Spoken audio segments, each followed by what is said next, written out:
बिस्मिल्लाहिर्रहमानिर्रहीम, अस्सलाम वालेकुम। वेलकम टू माय चैनल दावत इस्लाम। मैं हूं आपका दोस्त शफकत अली ऑफिशियल।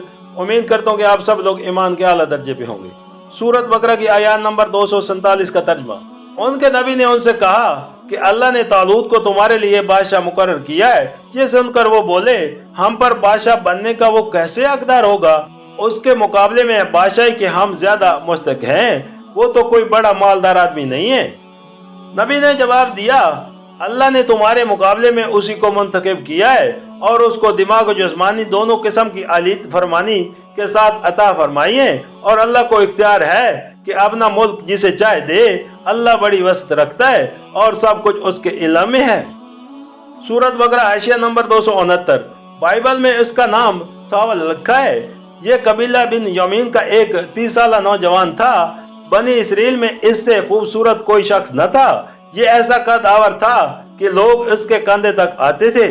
अपने बाप के गुमशुदा गधा ढूंढने निकला था। रास्ते में जब सुमैल नबी की कयामगाह के करीब पहुंचा तो अल्लाह ताला ने नबी को इशारा किया कि यही शख्स है जिसको हमने बनी इसराइल की बादशाही के लिए मुंतखब किया है।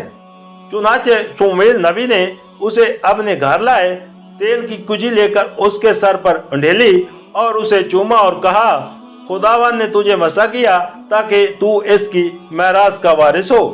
उसके बाद उन्होंने बनी इसराइल का इत्तजमा आम करके उसकी बादशाही का ऐलान किया।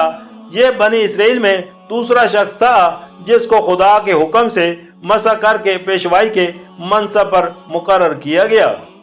उससे पहले हजरत हारून सरदार गहन की हैसियत से मसा किए गए थे, चीफ प्रिस्टिन।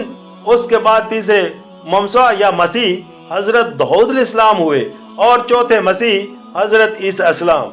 लेकिन तालूत के मुतल्लिक ऐसी कोई तशरीह कुरान या हदीस में नहीं है। नबूवत के मनसब पर भी सरफराज हुआ था। माज बादशाही के लिए नामजद किया जाना इस बात के लिए काफी नहीं है कि उसे नबी तस्लीम किया जाए।